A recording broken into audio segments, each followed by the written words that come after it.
Hello friends, अस्सलाम वालेकुम। आप सबको वेलकम है मेरे चैनल कोड विद इंशाल में। कभी कभार इस तरह होता है जब हम पाइथन में कोई भी प्रोग्राम क्रिएट कर रहे हैं, कोई भी प्रोजेक्ट बना रहे हैं, किसी भी चीज पे काम कर रहे हैं, तो कभी कभार ऐसा होता है कि हमें कुछ एरर फेस करने को मिलते हैं।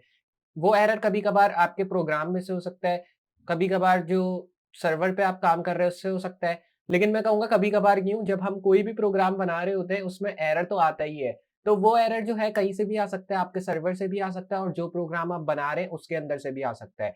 अगर एरर सर्वर से आता है या प्रोग्राम में से भी आता है, तो आप ये चाहते हैं कि आपका पाइथन प्रोग्राम जो है चलता रहे, रुके नहीं। तो उसी के लिए हम जो है यहाँ पे एरर हैंडलिंग का इस्तेमाल करते हैं। आज मैं आपको बताऊंगा बेसिकली एरर हैंडलिंग क्या होता है। इसको हम ट्राई हैंडलिंग और एक्सेप्शन हैंडलिंग भी कहते हैं। इसके थ्रू आप जो है अपने पाइथन प्रोग्राम में जो एरर है उसको सॉर्ट आउट करके अपने पाइथन प्रोग्राम को फिर से चला सकते हैं। तो देखते हैं किस तरह इसको यूज करते हैं और क्या काम होता है इसका। तो वेट किस बात का, चलते हैं कंप्यूटर स्क्रीन के ऊपर एंड लेट्स गेट स्टार्टेड। तो आ चुके हैं हम लोग अपनी कंप्यूटर स्क्रीन के ऊपर और यहाँ पे मैं आपको बताऊंगा बेसिकली एरर हैंडलिंग क्या होता है या एक्सेप्शन हैंडलिंग क्या होता है और किस तरह जो है इस पे काम किया जाता है। तो बेसिकली अगर मैं थोड़ी सी एग्जांपल दूं आपको, तो यहाँ पे जो है मैंने एक प्रोग्राम ऑलरेडी क्रिएट किया हुआ है। ये मैंने प्रोग्राम ऑलरेडी इसलिए क्रिएट किया क्योंकि अगर मैं आपको क्रिएट करना बताता तो थोड़ा सा टाइम जाता। अगर आपको भी क्रिएट करना है तो आप जस्ट यहाँ से देख के इसको क्रिएट कर लें। सिंपली मैंने एक सिंपल सा प्रोग्राम क्रिएट किया और ये प्रोग्राम ये करेगा कि जो भी नंबर मैं डालूंगा उसका मुझे मल्टीप्लिकेशन टेबल पूरा शो कर देगा। अगर मैं आपको रन करके दिखाऊं, यहाँ पे वापस से रन किया तो इसने मुझे क्या शो किया, एंटर द नंबर। मेरे कंसोल में मेरा मतलब मेरा आउटपुट इसने मुझे दिया एंटर द नंबर। अब यहाँ पे मुझे नंबर डालना है कोई भी जिसका मुझे मल्टीप्लिकेशन टेबल चाहिए, पूरा 11 तक मिलेगा आपको। अगर आप 12 13 या जहाँ तक भी आपको चाहिए वो रेंज आप इधर ऐड कर सकते हैं। मैंने 11 तक की रेंज डाली है, आप इससे ज़्यादा की भी डाल सकते हैं अगर आप चाहें, या इससे कम की भी डाल सकते हैं। तो यहाँ पे जो मैं नंबर डालूंगा वो मैं 5 डाल दूंगा। 5 डालने के बाद मैंने यहाँ पे एंटर प्रेस किया तो सिंपली क्या हुआ, इसने मुझे एक मल्टीप्लिकेशन टेबल शो कर दिया 5 का। 5 वन जा 5, 5 टू जा 10, इसलिए इसने मुझे जो है यहाँ तक 10 तक इसने मुझे पूरा एक टेबल शो कर दिया। अगर आपको 11 तक चाहिए तो वैल्यू को 12 चेंज कर दें, क्योंकि मैंने आपको बताया कि पहली जो इंडेक्स वैल्यू होती है वो उसमें 0 काउंट होती है, इस वजह से वो मुझे 10 तक शो कर रहा था। 5 डालूंगा, वापस एंटर करूंगा, 11 तक इसने मुझे पूरा टेबल शो करके दे दिया, बिल्कुल परफेक्टली फाइन। तो अब इसी तरह अगर मैं कोई और नंबर डालता हूँ इधर, ओके, तो मैं इसको वापस रन करता हूँ डिलीट करके। अब मैं इधर 6 डालता हूँ तो 6 का भी ऑलरेडी मुझे प्रिंट करके जो है पूरा शो कर देगा मल्टीप्लिकेशन टेबल, नॉर्मली जैसे इसने मुझे 5 का शो किया था पहले। लेकिन अगर मैं इसमें ये करूँ, चेंज करूँ अगर एक मैं, तो मैं क्या चेंज करना चाहूँगा, मैं इसमें लाना चाहूँगा एक एरर, क्योंकि मैंने आपको क्या बताया स्टार्ट में, एरर हैंडलिंग का हम कहाँ इस्तेमाल करते हैं, जहाँ हमें एरर की ज़रूरत होती है। तो अब मैं इससे कहूँगा कि मुझे एरर दो प्रोग्राम में। किस तरह एरर आप ले सकते हैं इससे, जैसे इधर मैं एंटर द नंबर वैल्यू इसने मुझे दी हुई है, मतलब नंबर ही डालना है हमें, कोई इंटीजर वैल्यू डालनी है। लेकिन अगर मैं इंटीजर वैल्यू की जगह कोई स्ट्रिंग वैल्यू डाल दूँ, जैसे मैं यहाँ पे एक अपना नाम डाल दूँ, टेक्स्ट वैल्यू है, तो मैंने इधर क्या लिख दिया, नंबर की जगह मैंने अपना नाम लिख दिया। तो अब मैं एंटर प्रेस करूंगा तो इसने मुझे क्या शो किया है, मुझे ट्रेड बैक एरर शो कर दिया। ये कह रहा है भाई ये क्या लिख रहे हो आप, ये इंटीजर वैल्यू नहीं है, ये तो आप स्ट्रिंग वैल्यू लिख रहे हो, टेक्स्ट वैल्यू, इसका कौन सा टेबल होगा, ऑब्वियसली इसका कोई टेबल नहीं होगा। तो इसने मुझे इसी तरह एरर शो कर दिया कि इसका तो कोई टेबल ही नहीं है, तो मैं तो एरर शो करूंगा। लेकिन मैं पाइथन से कहूंगा, पाइथन बेटा तुम रुको नहीं, चलते रहो, चाहे एरर आए कुछ भी आए, तुम्हें चलना है। अब मेरी मर्जी, मैं जो भी लिखूं तुम्हें क्या इससे, तुम बस चलते रहो, अपना काम करो।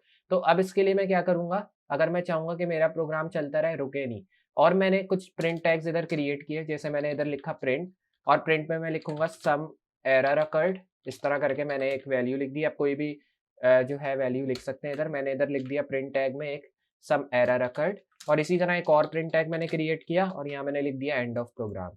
ये सिंपल चीज मैंने लिखी इधर। और अब मैं क्या करूंगा, मैं इसको करूंगा वापस से रन, और अब मैं वापस से इधर अपना नाम डालूंगा। देखते हैं कि ये वाले जो तो प्रिंट टैग्स लिखे हैं ये प्रिंट होते हैं या नहीं। मैं एंटर करूंगा तो आपने देखा अभी भी ये प्रिंट नहीं हो रहा। तो बेसिकली हो क्या रहा है इधर, इधर ये हो रहा है कि हमने स्ट्रिंग वैल्यू डाली, तो स्ट्रिंग वैल्यू जो है उसका कोई टेबल नहीं होता, इस वजह से मुझे एरर शो कर रहा है। हमारा जो प्रोग्राम है वो यहाँ पे आके एंड हो रहा है। लेकिन मैं चाह रहा हूँ यहाँ पे आके मेरा प्रोग्राम एंड ना हो, चाहे एरर भी शो करे, लेकिन मैं चाह रहा हूँ यहाँ पे मेरा प्रोग्राम एंड ना हो। तो इसके लिए जो है हम यहाँ पे एरर हैंडलिंग का इस्तेमाल करते हैं, जिसको आप ट्राई हैंडलिंग और एक्सेप्शन हैंडलिंग भी कहते हैं। तो इसके लिए अब आपको क्या करना होगा, सिंपली आपको यहाँ पे एक टैग यूज करना होगा जो कि ट्राई का होगा। यहाँ पे मैंने टैग यूज किया ट्राई का। अब मैं क्या करूंगा, फॉर आई को मैं ले आऊंगा नीचे और इसकी इंडेंटेशन को मैं इसके नीचे ले आऊंगा, तो दोनों इंडेंट जो है यहाँ पे आ चुके हैं। अब मैं यहाँ क्या करूंगा, मैं आ जाऊंगा नीचे और यहाँ पे मैंने कुछ टैग्स इधर लिए हुए जो कि मैं इधर पेस्ट कर दूंगा। यहाँ पे मैं एंटर करूंगा तो आपने देखा अब इसने मुझे क्या शो किया प्रिंट में, इनवैलिड इनपुट इसको मैं यहाँ से कर दूंगा रिमूव, और इसकी जगह ये जो मैंने प्रोग्राम लिखा है प्रिंट सम एरर अकर्ड वाला, इसको मैं इसकी इंडेंटेशन में ले आता हूँ एक्सेप्ट वाली। तो अब जो है इसकी इंडेंटेशन में इसको ले, एंड ऑफ प्रोग्राम को भी इसकी इंडेंटेशन में ले आए। अब आप देखेंगे कि इधर मुझे एरर शो नहीं करेगा, ये सारे प्रोग्राम एक साथ रन होंगे। मैं इस यहाँ पे करूँगा रन। रन करने के बाद यहाँ पे बोलेगा enter the number. Enter the number में मैंने वही स्ट्रिंग वैल्यू अपना नाम डाल दिया इधर, और मैं यहाँ एंटर प्रेस करूंगा। तो अब इसने मुझे क्या शो किया, इसने मुझे शो किया मल्टीप्लीकेशन टेबल ऑफ इंशालिस some error occurred end of program. इसने मुझे इधर ये शो कर दिया कि यहाँ पे एरर हो गया है कोई, और यहाँ पे आपका प्रोग्राम एंड हो चुका है, क्योंकि हमने यहाँ तक एंड किया, इस वजह से इसने मुझे यहाँ पे मेरा प्रोग्राम एंड करके दे दिया, क्योंकि मैंने इसको लिखा सम एरर अकर्ड यहाँ पे, और इसने अब मुझे वो एरर शो नहीं किया जो कि पहले शो कर रहा था ट्रेड बैक एरर वाला। इसने मेरा प्रोग्राम जो है यहाँ से चला के पूरा एंड तक लाया, जहाँ तक मैंने एंड ऑफ प्रोग्राम लिखा है। पहले क्या कर रहा था, ये यहीं पे मेरा प्रोग्राम पूरा एंड कर दे रहा था इस प्रिंट टैग तक। तो यहाँ पे आपने देखा मैंने क्या यूज़ किया, एक नया फंक्शन या एक नया टैग आप कह सकते हैं, जो कि मैंने ट्राई का यूज़ किया, ट्राई और एक्सेप्ट। तो ट्राई और एक्सेप्ट के थ्रू जो है ये होता है कि जब आप ट्राई का टैग यूज़ करते हैं तो इसमें ये करेगा कि ये आपका प्रोग्राम वापस चलाने की कोशिश करेगा, मतलब ट्राई करेगा एक बार। अगर वो चल जाता है सक्सेसफुली तो उसका आउटपुट शो करेगा, लेकिन अगर नहीं चलता तो उसके लिए हमने एक्सेप्ट का यूज़ किया है। अब एक्सेप्ट ये करेगा, अगर आपका प्रोग्राम नहीं चलता तो उसकी जगह मुझे ये पूरा शो कर दो। तो मेरा प्रोग्राम क्या हुआ, वापस से नहीं चला, एरर शो किया उसने, तो इसने मुझे उसकी जगह ये 2 टैग शो कर दिए जो कि मैंने इधर लिखे हैं।